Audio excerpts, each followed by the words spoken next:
There you go. 4-punch, 5-punch, 6-punch combination. Body shot, bang, bang, bang, bang.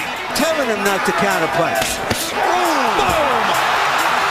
Will Rackman get up? Rolling. Iron. You're going through all the instructions. This is for the championship of the world. I expect a tough, clean fight. Protect yourself at all times. Any questions from the challenger? Welcome, fight fans, to another episode of the Fight City podcast as we recap a tremendous weekend in boxing, and we'll be joined by former world champion and expert commentator for Showtime, Raul Marquez, who's going to help us take us through some of it. But first up, I'll dive into the action headlined by DAZN and Matchroom on the other side of the pond. This is for the championship of the world. I expect a tough, clean fight. Protect yourself at all times. Any questions from the challenger?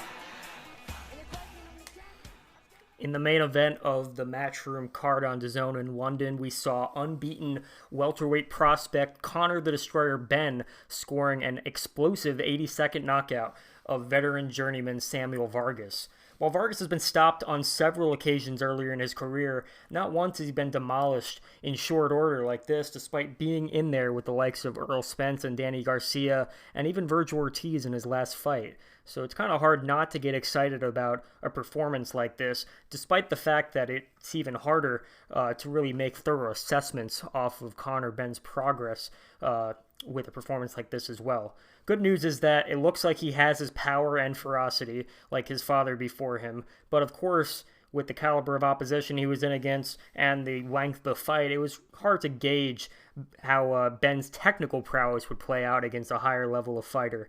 At this stage in Conor Benn's career, who's been a professional for about 5 years now, Nigel Benn had already won a world title. He had blown out Iran Barkley in a single round. And he's also suffered a couple defeats against Chris Eubank and Michael Watson. So in comparison, Conor Benn is definitely being moved at a much more modest pace than his father. But if him and his team are ready to take it to the next level, I think the most logical step up for him right now would be to go up against a guy like David Avanesyan, who displayed his grittiness against Josh Kelly in his last affair, has quite a bit of experience, and of course wouldn't be the kind of sitting duck for Conor Benn that Samuel Vargas was on Saturday night.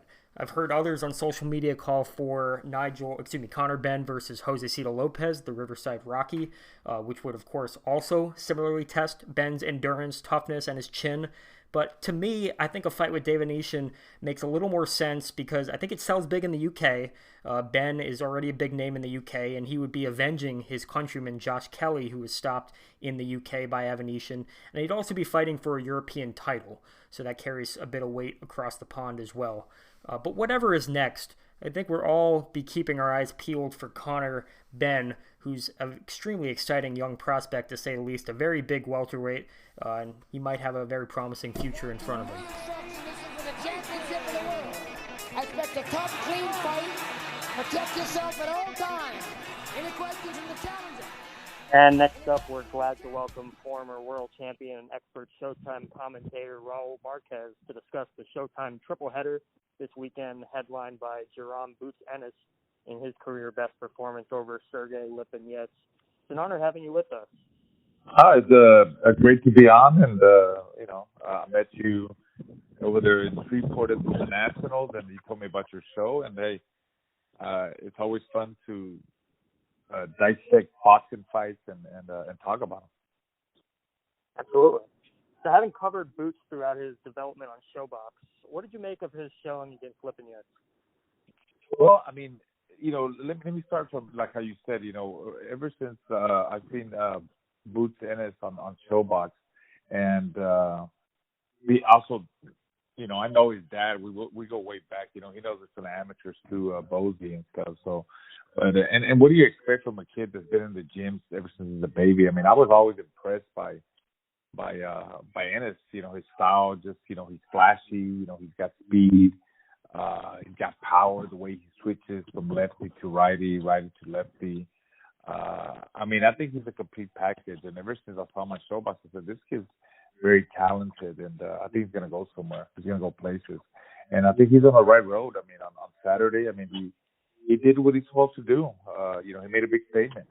He ended the fight in spectacular fashion, And he got rid of Sergey Lipinets, a guy that's a veteran that's been in there with some great fighters, and he got him out of there in a way that nobody had ever done it. So you got to give Boots Ennis that credit. Some people might say, well, he's a smaller guy. You're always going to hear that stuff. He's a smaller guy. He's already past his prime. But I mean, that was the guy that was available to fight him. That's Lipinets felt that he could really test Boots in different ways, and obviously he couldn't do it. Ennis got him out of there pretty easy. Yeah, he did. He also took some good shots from Lipinets. He really came to fight and tested him in ways that I was surprised. I was surprised he was able to keep coming forward despite some of the shots he was taking, especially given his background as a 140-pound fighter. Well, yeah, I mean, but Lipinets is a guy that takes some good shots. He's got a good chin, and I did notice that Boots got hit a couple of times, which I believe 3 or 4 times. Which is something that's what we wanted to see. We want to see more of that. I honestly, I wish the fight would have gone even more into the second half of the fight, like maybe 8 or 9 rounds. But unfortunately, Ennis he's that good. He's that good that he got him out there earlier. But I think it was a really good win for Boots and another learning experience because he went 6 rounds. More rounds with a tough veteran guy, and you're always learning. He got hit a couple of times, and I'm sure he felt those shots. And he's aware of it, so he's got to find ways to avoid those shots because once he fights bigger guys and, stronger guys, more power, you won't be able to, you can't afford to be getting hit with shots like that. Agree with you. So in the post-fight interview, Boots stated that he thought he graduated with this performance. Regardless of whether he did or not, it's kind of hard to see someone wanting to fight him after this kind of a showing. Yeah. Go ahead. No, I was going to ask you who you think his most realistic next opponent is.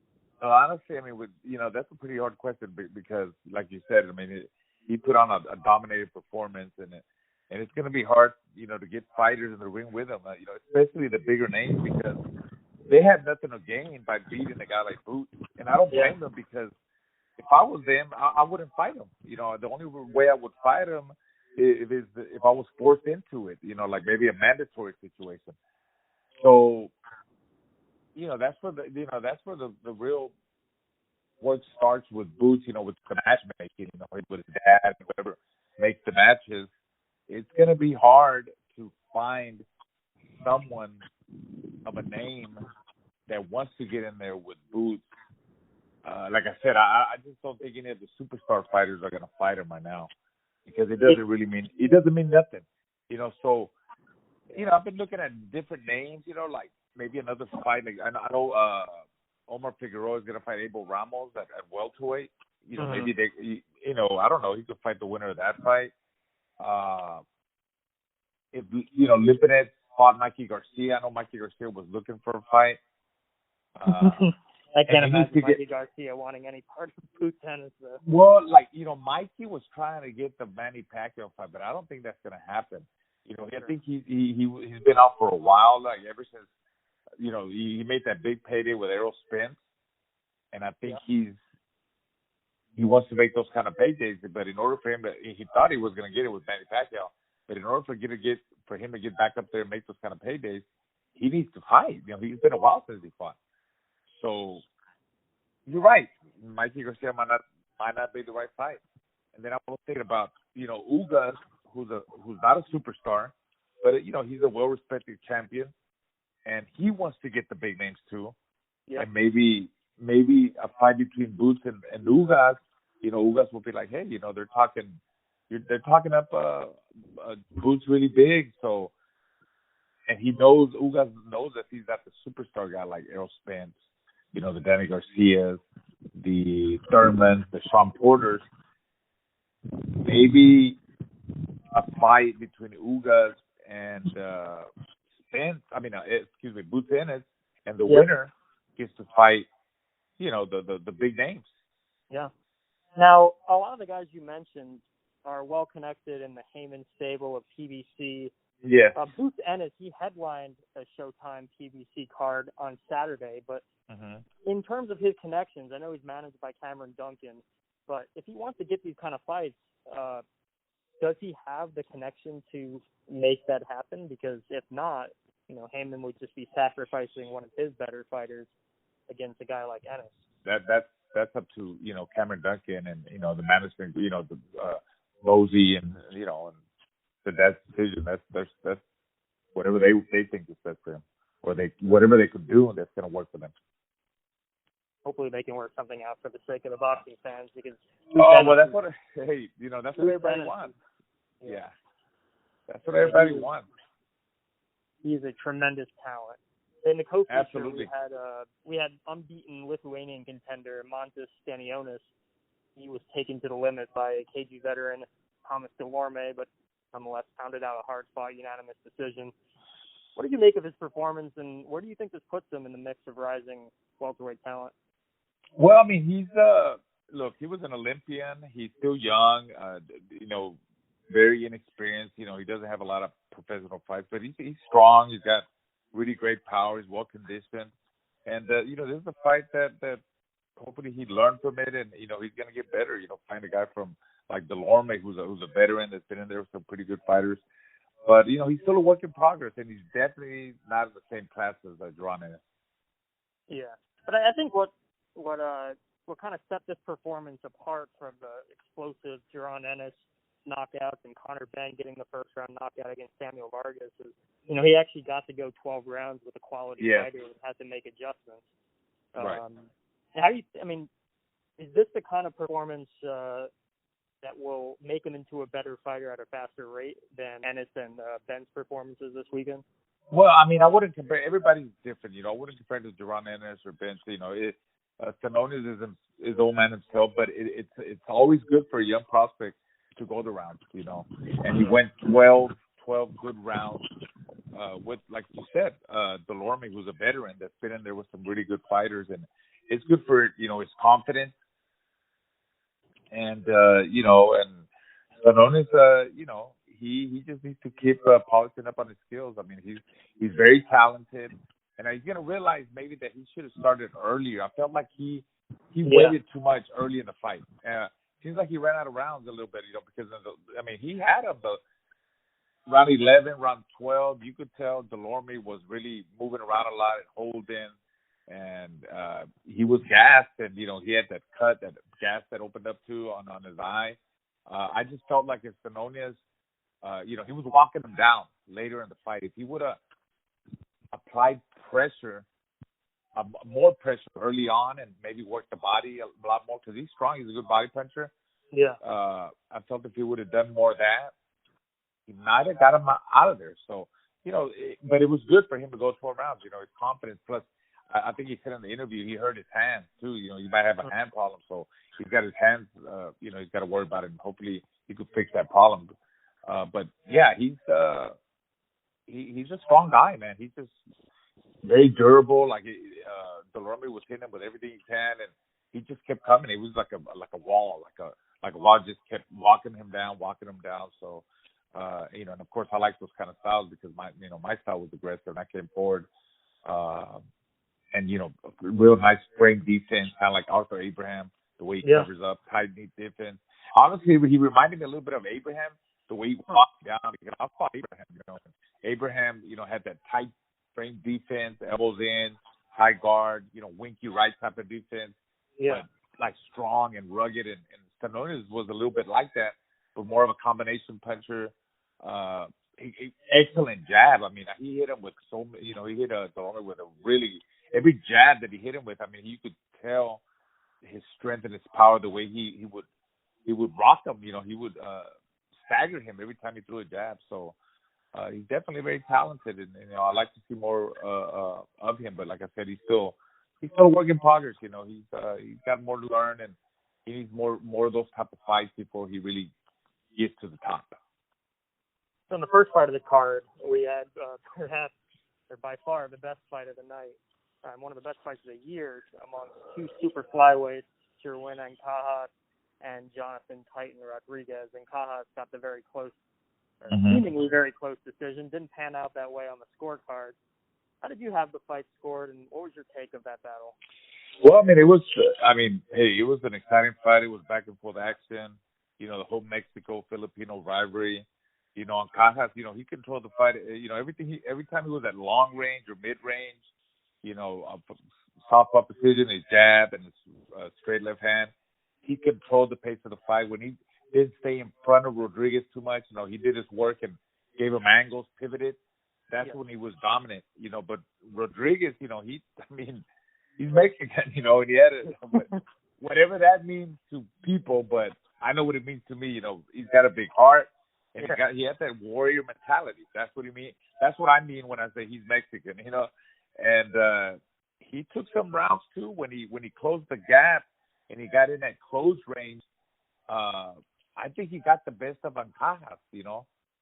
Whenever they were at close range. But it was a close fight, and I had it like 115, 112, I believe. To me, I felt like Rodriguez ran out of rounds. Like he needed like a 15-round fight, but it was a close fight, and I think that knockdown might have made the difference. Like the knockdown in the 8th round, I believe, perhaps that's what made the difference in the fight. Yeah, a lot of the judges had most, if not all, of the first 9 rounds for Cajas.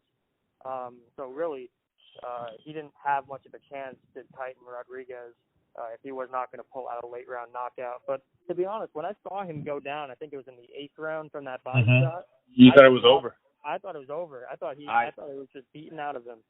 Well, the Mexican came out of him. I think if anybody doesn't know what you're talking about, they can watch that fight for prime time modern day example if they don't want to go back to the days of Lupe Pintor and Right. Where do you think the victory stacks in Cajas in the 115-pound division? Man, he's an exciting fighter. I think he's up there with the whole Chocolatito. What's the other guy? The guy we got that Estrada. We got Estrada. Yeah, Estrada and Chocolatito. I think all them other names that I can't pronounce. I think it's time to get all them guys. Try to unify. And I think you talked about that too, and I don't blame him. After this fight, and you know what? You could even. That fight did a lot for Rodriguez because he introduced himself to the people here in the United States because this was his first fight here in the U.S. And you could throw Rodriguez in there too with all those names, man, because he put up a hell of a fight. But back to Cajas, he's the guy with the belt. He needs to go out there and try to unify and get all those belts. I would love to see that. Those are the fights that people want to see. And I'm telling you, man, those little guys. I love to see those little guys, 115, 118, because they create exciting matchups, man. They come to fight. They come to fight and throw a lot of punches. And they fight each other. That's the best part about it. Yeah. There's no obstacles to these guys. No politics. Absolutely, man. Very exciting fights. So speaking of a fight that took a little while to get made, unlike some of these little guys, we're going to have Canelo Alvarez and Billy Joe Saunders in a Cinco de Mayo showdown at Cowboy Stadium. How do you see this fight playing out? Well, I think, Canelo, he's the guy. He's the man at 168, and he picks and chooses who he wants to fight. And I'm glad that fight's finally going to happen, because we know in the past, guys that are slick, that move around, like Lara, Austin Trout, Floyd Mayweather, that's the kind of guys that gave Canelo problems. Saunders is that type of guy. He's slippery, he's elusive, he moves around, he's got high IQ, gives you different looks. He's got a sleek defense, but he lacks power. That's the only thing, he lacks power, And I think Canelo needs to. It's a fight that where Canelo's going to have to start earlier and be busier, have a good body attack. Sometimes he's been more defensive lately. When he starts and takes his time and breaks down the opponent, I think he's got to be just a little bit more busier and start working the body earlier, have a good body type because of Saunders' style. He picks his spots, he picks his shots. The only thing with Saunders is when he kind of bends on the waist and he's got really good footwork, but he when he's moving, he drops his hands a lot. And that's going to be the problem. You know, he starts moving and he loses focus. He drops his hands a lot, and that's when Canelo's going to take advantage. But it should be a good fight. I mean, it'll be a better fight than Canelo's last fight. Me and my wife were there in Miami, and we're more excited about the show that he put on with Jay Balvin coming out on the ring walk than the whole knockout. I mean, because it was a pretty easy fight. I mean, it was more like sparring for him. But I think Canelo gets him in the later rounds. I think Canelo, if he applies pressure, if he starts early and works the body, really, you know, cuts off the ring and tries to bully him around, he should be able to stop him in the late rounds. That's what I think will happen. Yeah, we'll really get to see how Canelo has developed because, as you know, he struggled with boxer movers like Eric Bondi Lara in the past. But it's been 6, 7, 8 years since those kind of a fights, and we'll really see how Canelo progresses against a style like that. Yeah. I think he's. I mean, for sure, he's gotten way better from ever since we saw him with Floyd Mayweather. He really has improved, and his confidence and his defense, his placement of shots. But a guy that does a lot of movement is always going to give you problems. And the thing is, like I keep repeating myself, you can't waste all time with a guy like that, because the more time you waste, the rounds, before you know it, it's the fourth, fifth round, and this guy will hypnotize you, and you just follow him around. You have to break him down, and you got to know how to break him down. You got to know how to follow him. Intelligent pressure, a lot of head movement, going with the jab. He moves to the right, you move with him too. Moves to the left, you move with it too. You got to know how to cut off the corners, and then attack the body, and then force him into a fight. You can't let this guy breathe. You want to suffocate him. You can't let this guy. Don't give him time to think. And being that Saunders really doesn't have that big punch, he's not heavy-handed. Canelo should be able to do it. So that's why I think he'll break him down and get him out of the late rounds. Yeah, that would be exciting. Yeah. Saunders is definitely known to be a kind of fighter that fights to the level of his opposition. So despite some of the unimpressive performances recently, I try to remind other fans that, his best performances have come obviously against Andy Lee and David Lemieux, and hopefully he brings his A game to the fight against Canelo, because he's going to need it. Oh, yeah. As you mentioned. But exciting fight coming up. I think the atmosphere hopefully is not more exciting than the fight, but it could definitely very well be, because the Cowboy Stadium is going to be rocking with Canelo on Cinco de Mayo weekend. And I really thanks for calling. I'm excited too. I'm trying to get to that fight too, but I'll know here pretty soon if I'm going to make it or not. Trying to get some tickets, so because it's down the road for me. Like, me and my wife take a drive up there. It won't be like Miami, the last fight. So now, and I'll have a weekend. I'm going to be off that weekend, obviously, from Showtime. And anyways, yeah. Thank you for having me on, man. It was great. I expect a tough, clean fight. Protect yourself at all times. Any questions from the challenger? So next up, we have former amateur champion Sky Breckenridge with us to discuss some of the action on Top Rank's ESPN card in Tulsa, Oklahoma, their first outside the bubble in the MGM Grand. Glad to have you with us. Thank you very much, Alden. It's very nice to meet you. So in our main event on Saturday night, Joe Smith Jr. won his first world title in a blood and guts tumultuous affair against Russia's Maxim Vlasov. He captured the WBO 175-pound belt, very close majority decision. There's a lot of spotlight on Smith right now, but in your opinion, do you think Vlasov deserved better on the cards?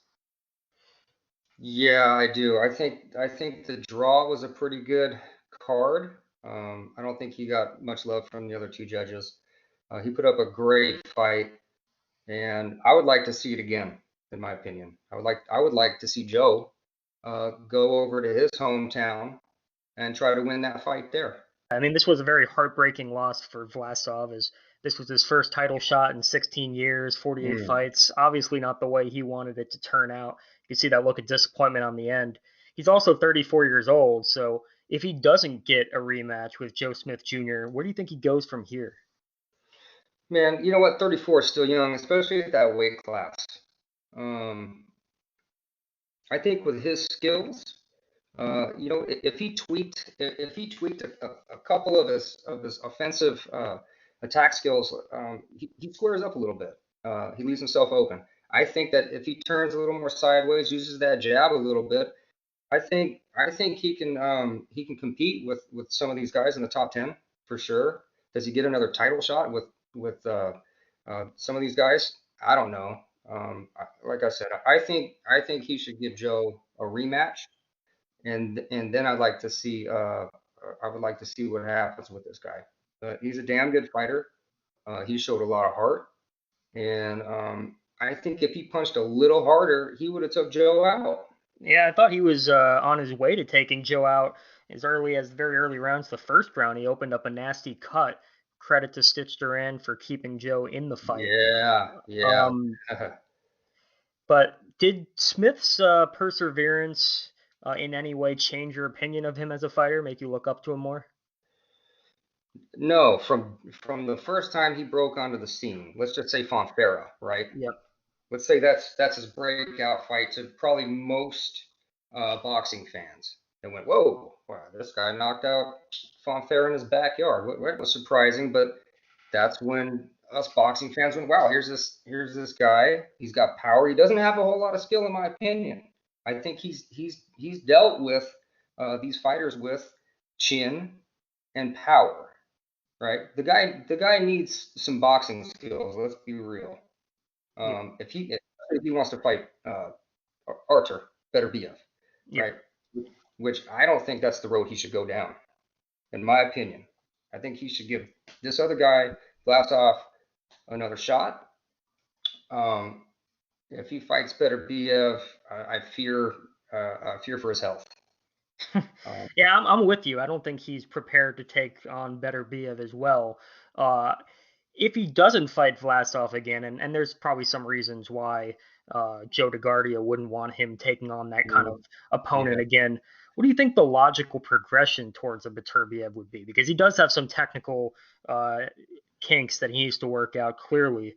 I was thinking along the lines of a Jean Pascal or a Badou Jack would be the kind of fights that he could win and he could learn from. Do you see any other way towards Beterbiev besides his direct path that he wants to take towards that unification? I don't think he beats Jack. Yep, let's get some mandatories in there, see what he does. He wants to unify like every other boxer with a title, right? You hear that a lot. I want to unify. All right. But when you look at the unification matches ahead, that's not the road he should go down on. He takes too much punishment, especially if he fights a technical fighter like Beterbiev. Anybody with a good jab and movement will beat Joe, especially at that level. It seemed like Vlasov had all of his tools, but when Smith was able to connect, he was able to overwhelm Vlasov and start to get the better of the exchanges. One of the glaring technical flaws that Smith showed last night was for some reason he wasn't going to the body until very late in the fight, and it paid big dividends in the 11th round. Do you see any other glaring technical improvements that Smith could make before he's ready to take his run at the big leagues? Yes, definitely. Footwork, head movement. The fundamentals. The fundamentals, where are they? Why aren't they being taught? Or are they being taught? That's my question. I look at the boxing landscape and wonder where the fundamentals are on a lot of these professionals. Yep. And it's a big deal right now in the sport. You got guys coming forward, they're not turning sideways, they're not using their jab, they're telegraphing their overhand right. And, being a student of the game my whole life, these are the fundamentals that make a great fighter. I know this. Boxing fans should know this. Yeah, Joe Smith definitely has a lot of room to go as a professional. Question is, regardless of who he fights, I mean, how many more of these wars can he engage in before he's spent as a fighter? I mean, he took a hell of a beating at the hands of Vlasov last night. He was busted up. If he does take the more passive road towards Beterbiev, which I think he should, yes, it's a reasonable concern that he could find himself in a position where he has nothing left on the odometer before he fights a guy like Beterbiev, because he is so defensively vulnerable, and he's going to be in a war with whoever is willing to engage him at that level, regardless of who he fights. I think his promoters should look at a light puncher. Yeah. And have him go out and develop some skills. Yeah. Especially his footwork, his movement. He needs these technical skills to beat the other belt holders. And without it, his eyes busted up, but that scar tissue is going to be there forever. But hey, the guy has a WBO title, and he's one of those guys that, if you get caught slipping and he lands the right, it's over for you. Yeah. That is his best attribute, and I'm very surprised that Vlasov was able to go 12 rounds with him, because Joe Smith was landing bombs from the beginning. Honestly, I was surprised both of them were able to go the distance with each other. But Vlasov took some hellacious left hooks and right hands as flush as you can land them. And he had Joe on the ropes, his backwards against the ropes a few times. Yep. The last few rounds there, and man, Joe looked worse for wear. Yeah, absolutely. So in the co-feature, we had Nigerian giant Efe Ijagba improving to 15-0, his third-round knockout victory over Brian Howard. He laid him out with a huge right hand. Sure. Playing that replay the ESPN commentators did just to highlight how loud it was. Couldn't imagine how that felt up at ringside. How quickly do you think Ijagba could take this kind of power into contender status? There's a lot to learn about this guy. If you want to replay that fight over and over, that punch, it sounded great. Yeah. But if he keeps fighting heavyweights that leave their left hands down, that's what's going to happen. Yeah, no, the guy's huge. He's big. He's athletic. He's got amazing right hand. How long before contender status? I don't know. How many more boxers can we put in with this guy? We had a slew of them on the undercard. We had Jared Anderson right before him. We had Sonny Conto. So there is some talent, a lot of big heavyweight talent going up. Whether or not they're going to be willing to, who's going to be willing to take the first major risk is a big question, because right now they all pass the eye test. But how many heavyweights? You're right. How many heavyweights out there are going to want to step up to this guy? My main concern with anybody fighting that guy: don't drop your left. The right hand is it. That's the one that's going to take you out. It's going to take your head right off. Yeah. He's scary. But here's the thing. He doesn't have great footwork. So who's to say, where do we see him in a couple of years? We could be looking at a division that in 3-4 years might have a bit of vacancies at the top. That is true. This could, depending on how his career pans out, be one of those guys in the running to fill the void. But I agree. A lot more to come from Nigerian Efe Ijagba. But certainly gets himself on the radar with that knockout real quality right hand that laid out Brian Howard last night. I expect a tough, clean fight. Protect yourself at all times. Any questions from the challenger? And that just about wraps it up for this week's episode of the Fight City Podcast. Encourage everyone to check out thefightcity.com for some great content, both modern and historical, and tune in towards future podcasts hosted by myself and our special guests.